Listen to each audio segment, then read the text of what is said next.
Being a dad is hard. It's high stakes. It takes a toll on our self-worth, mental health, and can be lonely. But why would we ever want to do something so important in isolation? Legacy Makers, a conversation for dads, is quite simply two normal dads having conversations about, you guessed it, being a dad. The highs, the lows, and the learnings along the way. We are four dads. We want to remedy the deficiency we see in community for dads, and we want to ruthlessly encourage dads on their journey to build lasting legacy for the faces they love the most. All right, so here we are. We have a very special day here. I got one of my buddies I have not seen for 20 years. I don't even know if we can call each other buddies. We had some good times in college here. Greg Vetter. Greg, so you guys went to the same college? Same college, Washington College. Couple thousand kids, Eastern Shore of Maryland. Go Shore. Now you played sports. So this is what I want to start with. We got to clear the air here a little bit. Washington College is a small school. It is a lacrosse school. Despite me playing basketball, it is a lacrosse school. Here's the thing about WAC. Are you sucking up to him right now? No, I mean, he's going to, my basketball group chat after this is going to be like, you such a traitor, bro. But dude, I got to be honest. Like, as I've turned 40, this is the real deal. I was thinking about you coming on, Greg, and I'm like, we got to address basketball versus lacrosse here. We have to. And this is my take, and then I want to hear your take. Yep. The pool of women is very small at a school like Washington College, right? Very small. So you got that. Yeah. You got some jealousy from the basketball guys because you guys are top 5 in the country. Yeah. We struggle to be 500. Right. That's a good year for us. Yeah. And I think that really is the crux of it. You had some jealousy. We got. So you guys, you didn't like each other? Greg and I were always good. I was thinking back, but there was fights. There was things happening amongst our friends. But I can literally remember you and me being at parties. Yeah. Fights would happen. Like, dude, this is just crazy. Like, but it is what it is. Like a bunch of meatheads running around. Is that kind of how you think about it? Like, am I on to something, or you guys just didn't like us as people? No, me specifically, because I went to a big high school. Yeah. It had a phenomenal basketball team, a phenomenal football team, and a phenomenal lacrosse team. So I was always friends with all sports. So when I went to college, and I played 3 sports in high school. So there was never in my mind, like, you're going to a school, everybody's together. Yeah. Like, we're all on the same squad. Yeah. And then, people are like coming at me at parties from like the basketball team or some random fraternity. And you're like, I'm not really sure what's happening here. But 2 guys, we tried to create a bridge between lacrosse and basketball, and they both didn't end up playing anymore, but it was John. I remember those. I know exactly what you're talking about. And I think it also too, like, we wore really baggy, like AN1 shorts at the time. Like, our style was not the same as the Lax Bros. A lot of tank tops. Tanks going on. I did not wear many shirts that had sleeves. They might have sleeves. Might have purchased them with sleeves, but they ended up. Would you like to bring this back out for the Legacy Makers podcast? I should, dude. This is good. Oh man, but listen. All right, so here's the deal. I'm going to set the stage. So, Greg, awesome. I want to hear about your family, your story, but I want to set the stage. Greg recently wrote a book called Undressed. I cannot recommend it enough. I honestly got to do the audiobook. The story's fantastic. It's an incredible story. I'll let him talk a little bit because we want to hear about your family, talk just a high level. But what I'm pumped to talk to Greg about today, he's got 4 beautiful kids. He's been married to his college sweetheart, right? What are you all, 16? How long have you been married? 2008 is when we got married, and we started dating in 2003. Yeah, so been amazing marriage, awesome dad, has got one of the coolest business stories I've ever heard, which we'll get a little bit into it. But today I want to unpack more of the dad and husband side of it. But Greg, really quick, just like a little bit about yourself, your family, and give us like the high level Tessie Mae's journey, and then we'll get into some questions. Yeah. So met Genevieve at Washington College, and we started dating in 2003, and then got married in 2008, have 4 kids. My oldest is 14.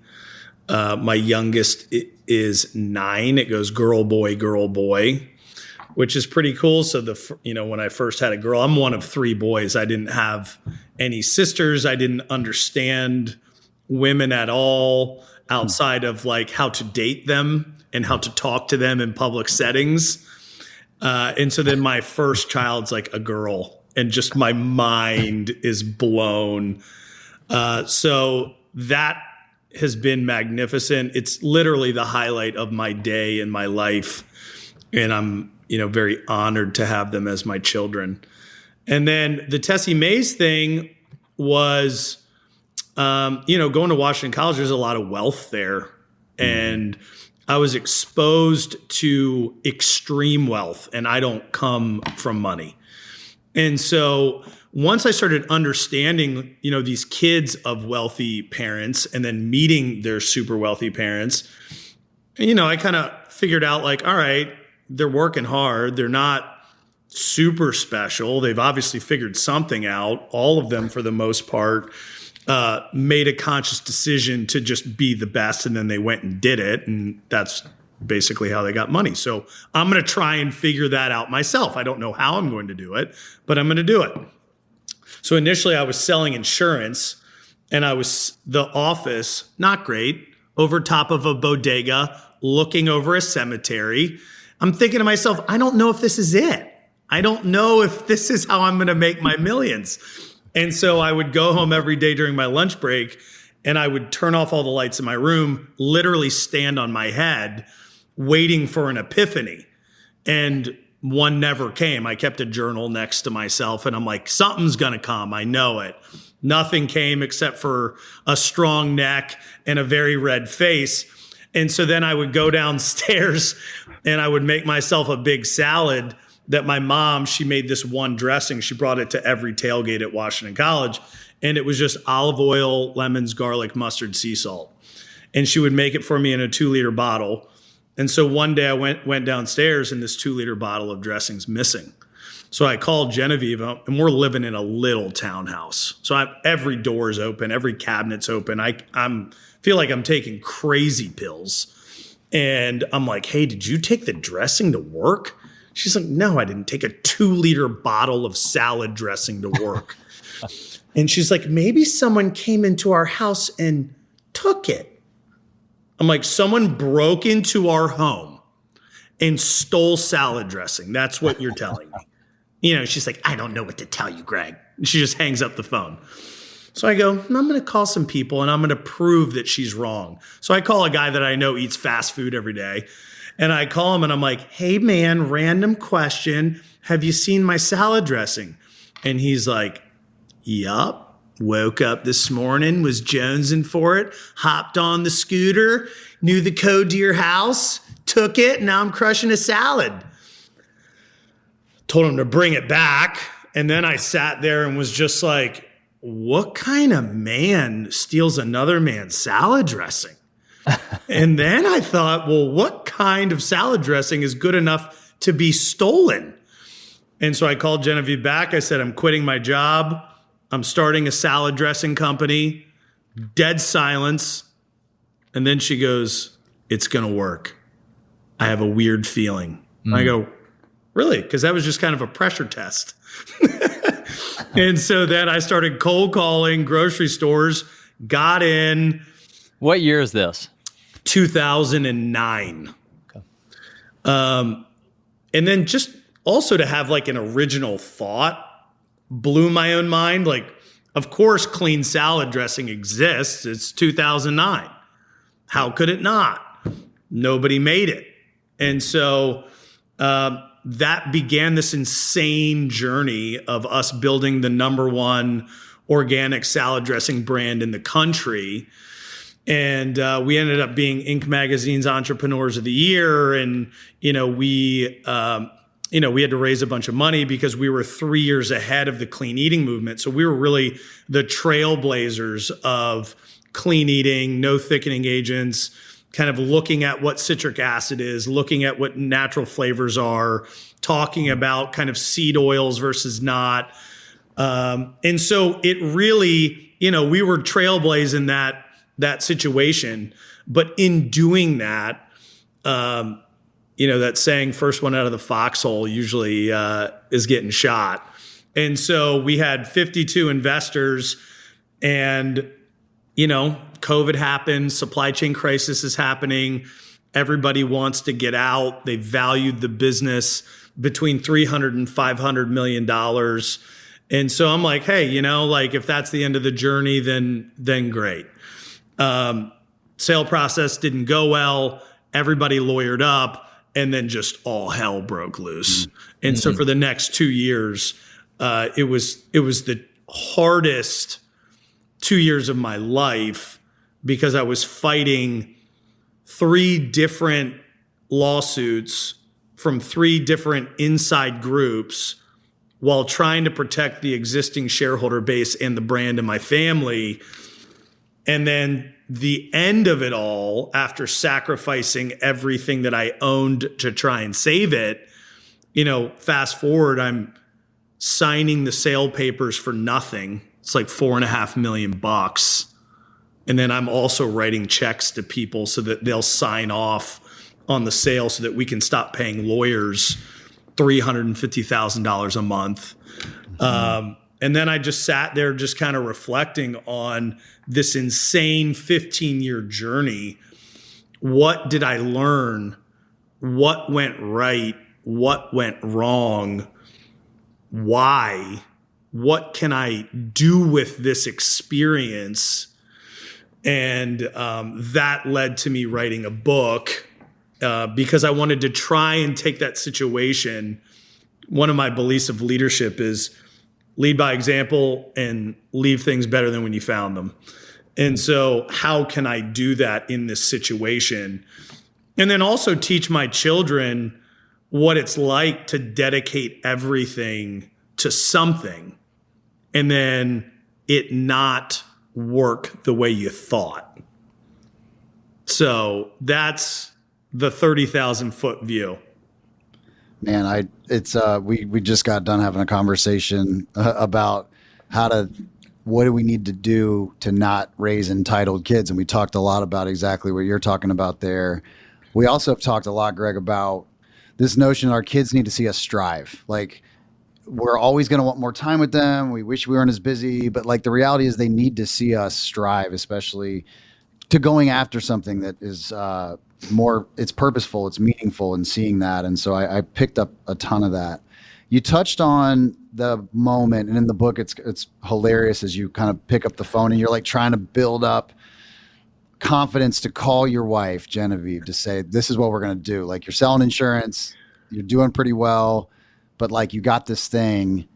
And her response, as you just shared, was so supportive. Like, the importance of having a partner in this. Talk a little bit about her quick response, her belief in you to go take a chance, and how did that make this easier? Like, tell me about that moment. I think she always saw what I could become. My joke is she went to an all-girls Sacred Heart school. And so I said she went slumming with me. I'm the public school trash that she had a wild weekend with and then got stuck with for the rest of her life. But she always saw, I think, my potential and knew that I had an ability to kind of bend the universe to my will. And so her belief in me was obviously paramount. Mm-hmm. And when I'm coaching and counseling young entrepreneurs and business people that are going after their dream, I tell them all the time, I'm like, show me your partner and I'm going to tell you whether or not you're going to be successful. Like, let's go out to dinner. I'm going to tell you straight up whether or not you have a fighting chance. Wow. Because there's no way that you're going to be able to battle on a day-to-day basis and then go home to chaos and do it over an extended period of time and be the man that you need to be for your children, for your company, for the world. Let's talk about that because Yeah. when you're hitting this, talking about the battle takes grit, the battle takes resilience, the battle takes all of those kind of things that just hearing your story is a superpower of yours. How do you instill those things in your kids? So I'm very focused and unwavering in the same message, which is I don't care what you do, but we're doing something. Once you decide what we're doing, we're setting goals. Once we set goals, we're putting in place a plan and a why. Once the plan is in place, then it's your job to execute. I will be here from a resources perspective and a support perspective if you put in the work. And if you're not going to put in the work, I'm always going to love you no matter what. That is a given. But what I'm not going to do is listen to your nonsense.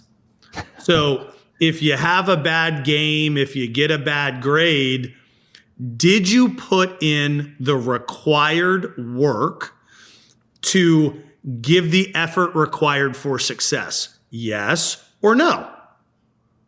And if it's no, I don't want to hear it. And there's a question that I ask myself every single day. Are my habits today in alignment with my dreams for tomorrow? And so then you can break it down mathematically and they can give themselves a grade. And statistically or kind of from an effort perspective, you can choose any metric you want, but each day requires something. You have to work towards your dream every single day. Right? I got to ask this just on you say like no nonsense, no excuses. I've got 2 boys and 1 girl. You have 2 boys and 2 girls. Greg, you have 2 boys and 2 girls. Yep. Is it any different with boys than it is with girls? Like, are you still as tough on the no nonsense with the girls? My girls are actually take it better, honestly. Awesome. Yeah. So that part, the girl part is actually easier for me. You know, I had a very frank conversation with my oldest daughter. She's like, I want to play, club lacrosse. And I go, okay, how can I help you? And she's like, well, I want to make this team. I go, well, do we want to look at the situation with clear eyes and then put a plan in place to fix it? Or would you like me to tell you that you're great and you're just going to make it? And she's like, I need to know kind of what my weaknesses are.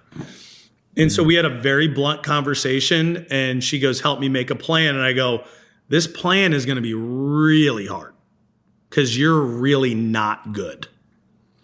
And she's like, I'm willing to do it. And I go, okay. So we mapped out this plan. This is like 3 years ago. And she did the whole thing. She made the team, but then she sat on the bench. So then we readjusted. Okay, what else do we need to do? Next year, played a little bit more. Next year, made a travel team, whatever. But their ability to take unbelievably blunt, critical feedback, knowing that the intention behind it is my love for them, is wonderful. And the part I really reinforce is the minute you don't want to do this anymore, let me know. Because I don't need to be driving you all over the state. We don't need to be having nutrition plans and trainers and mindset coaches and reading books. And, if you just want to be a really smart whatever, which you already are, then let's be done with it. But what we're not going to be doing is saying we care about something and then not putting in the work. That's not happening. Good. So good. Yeah, we were talking. Pat Summit has this story of her son not making a basketball team, and same kind of conversation. I want to make the team. And she's like, I got a plan, but I'm not going to start your engine, right? Same kind of thing. Like they've got to have the desire, and then you will help. But as dads, too many dads make the mistake of pushing. And did you go out there and do the thing? Like with my boys, I will write the plan for you. Here's what we're going to do together, but you're going to have to go do it. Like I'm not That's not going to be my role. And I think that you have to resist the urge to try to start their engines for sure.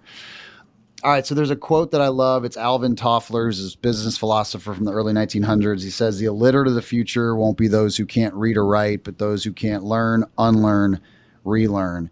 You guys had not only a beginner's mindset, like you were completely foreign to this space. You guys jumped in, you had to learn some stuff. Your story is, you have a ton of learning agility throughout. There's one moment, Greg, that I was thinking about, especially, I'm in CPG as well. And you had this really tough part of, one of your ebbs and flows where you are in 55 retailers. You guys had to prune and cut down to 4. You're managing supply chain and costs. And it was this moment for, I can imagine as a brand, you're on a rocket ship and now you've got to go. Like literally almost 95% of your customers are gone, but you're going to stay in business with these 4. I loved it. I loved the push. And you actually spun it as it allowed you guys to, in the pruning process, learn. Talk a little bit about that approach and how maybe it's helped at home in terms of kind of being agile. But that story was incredible. It's return on effort. And then it's also the removal of, let's just call it the ego metrics, because when you're a brand or when you're anything, I think a lot of people get lost in, we got to be at this ACV and we got to be in this many doors. And I want to tell people how many doors I'm in. And so you get lost in this. And in reality, what happens is you're wasting time, energy, and effort. And the same goes with being a parent. Right? I am the king of no. We are going to put our time in things that matter, and we're going to think through why we're doing something, and we're going to think through the potential consequences. And it could be something as simple as, hey, we have a super late practice and I want to spend the night at my friend's house. Well, you have another commitment tomorrow at this time. Do you think you're going to get adequate sleep and food and nutrition and actual rest there? Or are you not? And you make the decision, because I'm not the one on the court the next day. You are. So I think that whole effort of, or that practice of a return on your effort with an understanding of the larger picture is very, very helpful in my household.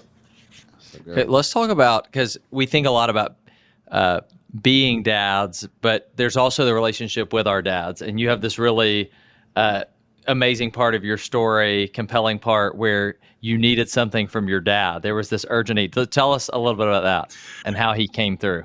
Yeah, my dad our joke is he's a spiritual guide.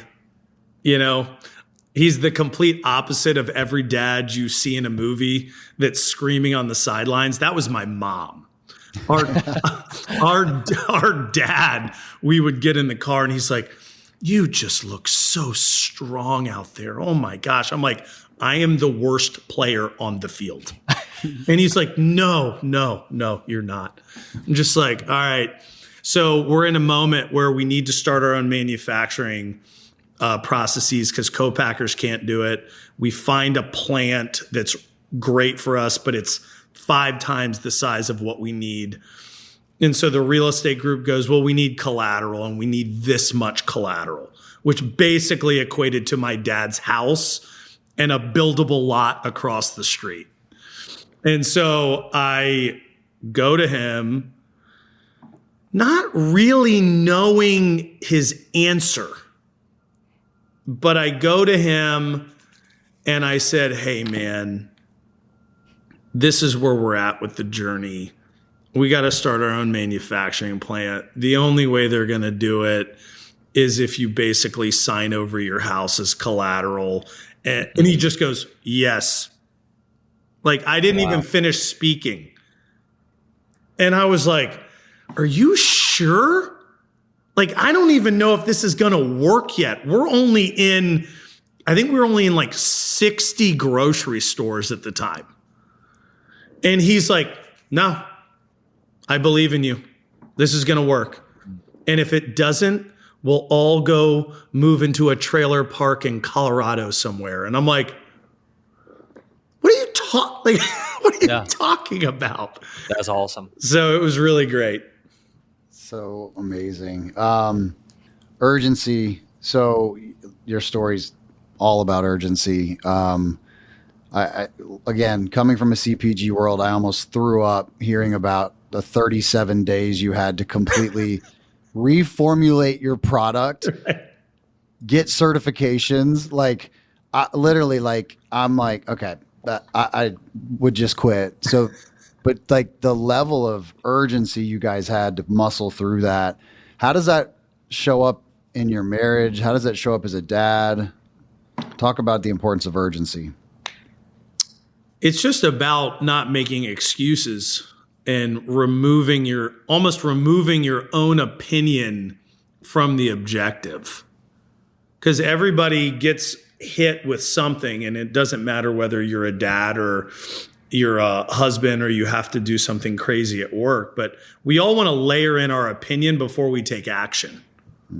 And we want to outline everything of why it can't work. And instead of doing that, I just go, well, what if it's all going to work? And so as a dad, what I do is if any of my kids, I don't know if this directly ties, but this is one of the kind of urgency rules I have. If any of them ask me ever to go outside and do something or help them with something, no matter the time of day, I do it. Doesn't matter what I have going on, I just go do it. Do you want to go shoot basketball in the 10 degrees with 25-mile-an-hour winds? No, I don't want to do that at all. Absolutely. Let me go get my coat. I remove my opinion and my emotions from the situation because I understand that all they're looking for is quality time, and their idea is basketball in the middle of the winter.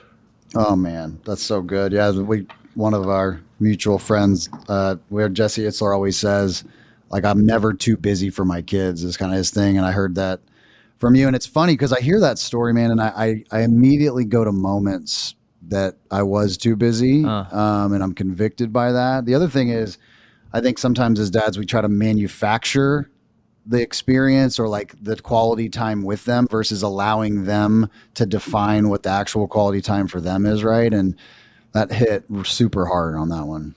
Okay, I'm going to say this. Greg, Eric is like your story hype guy right now when he walks into our office today. Dude, yeah, it was so You're telling everybody, you're like, you got to get the book. You got to do the audio book. You got to listen to him do it. It's like he is all in. So one of the things you said about the book is that it's not just the incredible story, though. It's the practical advice. Yeah, absolutely. I'd love to hear you share a couple of those big takeaways for Greg to riff on. Yeah, and I think the coolest thing is like the field guide at the end of each chapter. Like, and I love what you I think you said this on a podcast. I don't remember where I heard it, but you talked about people writing books, right? As like this ego, I got this thing. And it was quite the inverse for you. It was certainly, you're like, if no one reads it, I got this amazing story for my kids to read, which is exactly what you have. Think people are reading it, and what they're hearing is, Kevin loves corporate speak. He loves vulnerability. He talks about it all the time in all of his speeches. He actually can't stand that word, but it's a very transparent is a better way. Like, dude, this didn't work. It didn't work. It could have worked. And you're sharing the field guide things. One of the things I love and I took away, and I'm pretty good at this, Greg, but like the preventative maintenance, like you going into the depth of your routines and your preventative maintenance and the maniacal consistency of that. Share a little bit about that, because that was something, man, that just hit me right between the eyes when I read about that in the book. So in manufacturing, preventative maintenance, you just basically have a maintenance schedule and you're always fixing parts of the machine so that it actually never breaks down. And when we first got into starting our own manufacturing plant, we just let everything go until it did break down, and then we didn't know how to fix it. And when you look around the country, that's usually how people operate with their bodies and their relationships and everything else that they have going on. And so I really started thinking about this concept of preventative maintenance. Like, how can I get to my most optimal state and stay there every single day? And so whether that's from a nutritional perspective, sleep, happiness, quality time, there's all these little moments that you could map out in your version of a perfect day that allow other people around you to springboard off of that energy and make their day better. And so from a preventative maintenance perspective, I take supplements the same way every day. I wake up at the same time. I exercise at the same time. I read books. I pray. I meditate. I do breath work. I turn music on for my kids when they wake up. We have breakfast together every morning. I pride myself on giving them positive energy right when they wake up. And that type of preventative maintenance plan of understanding that your energy and your impact on others has a larger consequence to the lives of people, or the production of bottles, is something that I live by now.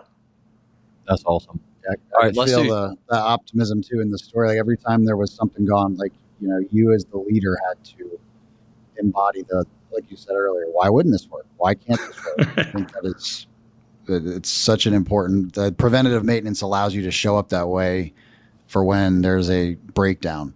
All right, I got one more question. I know you've got one to wrap, but you shared about maybe a mistake or you having not the right viewpoint of success. Yeah. I would love to hear how you now think about it. How do you define success? So I think the pillars of how I define success now are the 4 things that money can't buy. So it's your time, your soul, your health, and your children's love. And so if you were to map out and make a chart of kind of every activity and give it an A, B, C, D, E, or a percentage of out of 100 how you're doing there, that's how I think about success now. And obviously when I was younger, success is being a millionaire and having a huge exit. And once you see it and smell it and get real close to it, if those 4 pillars aren't dialed in, you don't care about that at all. Wow. And so that's how I think about it now. Such a good word there, man. All right, last question. What do you want your kids to say about their dad? Think about them as adults. They're looking back on their childhood. This is a tough one. It's a heavy one. But like, what are some of the things you want to hear them say about you? He did everything to the max of his ability, whether that was loving us, coaching us, making dinner, waking up early, business, friendships, doesn't matter. If they look back and go, the one thing I can say about my dad is like, he went for it, regardless of the risk, regardless of the consequences. Everything he did, he just went for it. And I think if you can lead by example in that way, and your kids get some, I don't need them to take all the risk I took, but if they go for it, you know, that's a win for me. Well, what we talk a lot about, what's that end state, and then reverse engineering that by providing experiences consistently. And from what I've seen in you, just social media stuff, what I know about you, and just admire you and Genevieve's relationship as a couple. Y'all are doing that. You started earlier talking about a leadership principle of yours is around making sure you're leaving things in a better spot. And I think you are an encourager, man. It's like I said, It's been so much fun to get reconnected with you through your story, but I appreciate you investing the time with us. I feel better because of our time together, and our listeners as well, man. So tell people where to get the book, where to find more information about you. Yep. GregoryVetter.com. I'm on social media again for the first time in 7 years, which is unique. And then you can get the book where books are sold for the most part, but Amazon, Kindle, Apple Books, all the spots. Audiobook's the way to go for anybody listening, man. I'm telling you, there's two favorite audiobooks of all time. It's this one and then David Goggins' first one, Can't Hurt Me. Like those two, but this was fantastic. Greg, man, we're rooting for you, buddy. I know you got a bunch going on. Great to be with you. Congrats again on everything. Yeah, thanks for having me, guys. All right, bro. Thanks for listening to Legacy Makers with Kevin Scott and Eric Blumenthal. Make sure you download and subscribe wherever you get your podcasts. This podcast is a production of BG Ad Group. All rights reserved.